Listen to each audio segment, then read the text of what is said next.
Hi everyone, let's go over my low time frame and micro bullish and bearish Elliott Wave scenarios on Bitcoin. Starting with my low time frame bullish scenario, where we're still expecting a move towards the upside to finish wave B in an expanding flat, which is a 3, 3 and then a 5 wave move to the downside in an ABC, with inside this wave B a W, X and then a Y wave, where Y has to be a 3 wave structure to the upside.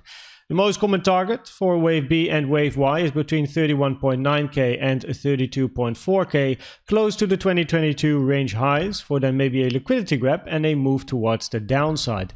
The problem with this scenario at the moment is time. If wave Y has to move all the way up here, you can see we still have a very long way to go, but this wave B is now approaching the 1.618 fib time taken from the high to the low of wave A, meaning that this wave B is almost 161% in time of this wave A, and it starts to get very, very long. So you really want to see moves towards the upside, because at the moment, time is the main thing that is limiting this scenario. In the bearish scenario, we expect a continuation to the downside. In this scenario, we're then looking for a WXY, where inside of this wave Y, we're looking for a 3-wave structure in again a WXY over here, where we have a resistance area just above price, which I think is very, very interesting to hit between 30.5k and 30.7k, before then returning moving at least to the downside for this yellow wave Y, where the most common target area for wave Y is between the 1 and the 1.236, taken from the high to the low of W to the high of wave X, sitting between 29.4k and 28.8k, which is interesting because we have a good support area over here, which is between 28.8k and 29.1k. So very, very interesting indeed. If we then go to the micro scenarios, this range has been quite difficult to count by now. So in this scenario, which is the bullish scenario, we're looking for a move towards the upside in then a wave B, followed by a corrective WXY structure for then continuation to the upside. In this scenario, it has to be said that this then in a 5-3-5 wave move is a rare target, the 0.618, for a wave C, and then an A, B, and then eventually a wave C, where B is a complex structure in a WXY, and then this wave C reached the 0.618, pulled from the high to the low of A to the end of wave B, which is a rare target for a zigzag wave C, with then a zigzag in this move over here, also very difficult to spot because it looks more like an impulsive structure, but that doesn't work anymore.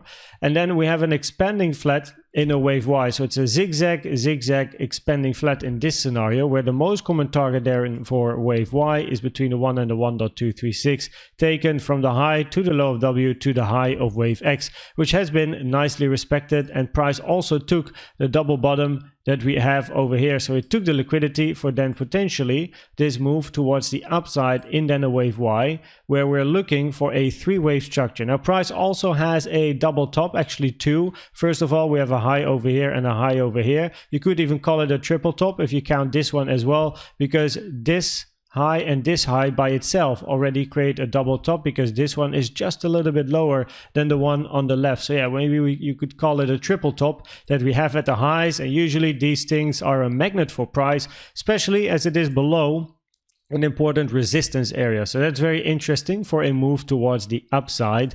In the bearish scenario, we're looking for another move to the upside, as this is then the first structure, right? That's finished, but then we're looking for a W, X, and then a Y wave to the downside, where we're going to be looking for a 3-wave structure. The daily naked point of control at 30.300 here is very, very important. You want to see this one pass, but it is resistance as it stands just above price, with the support then in this scenario being the daily at 29,900.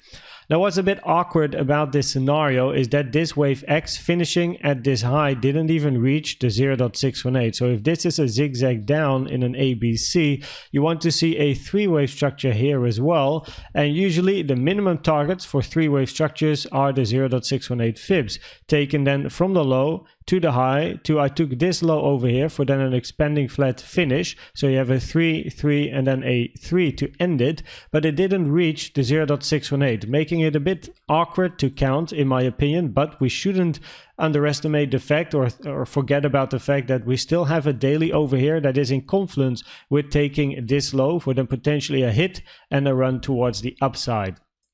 If we zoom out and we go to the volume profile, you will also see that now price reached the value area low again, right? So we've been ranging around the lower edges of the volume profile at the moment. If we look at this volume profile, it's been a very nice one over the past couple of days.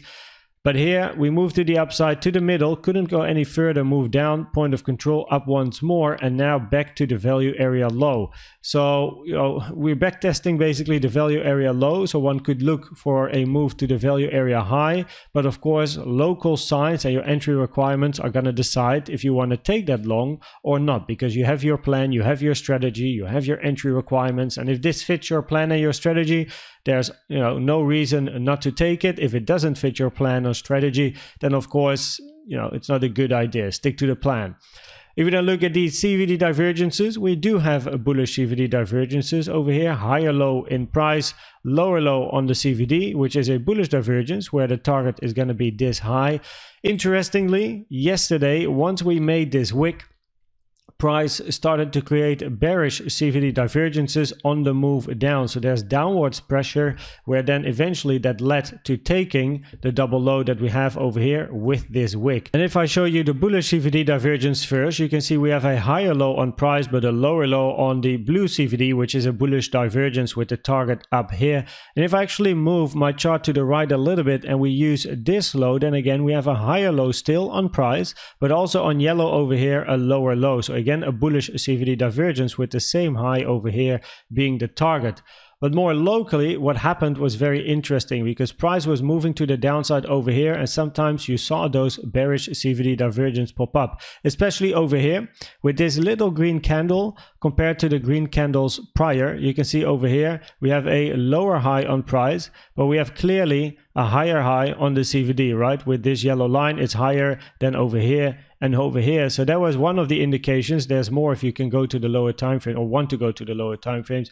And then at the moment over here, if we zoom in, we can see the same thing happening where price is moving to the downside, but here once again a bearish CVD divergence, lower high on price, higher high on the CVD, which is a bearish CVD divergence, while price is moving to the downside. Now the moment this little low over here gets taken, this bearish CVD divergence has played out, but of course for the bulls it's not necessarily really something you like to see, but we still have a bigger bullish CVD divergence in play.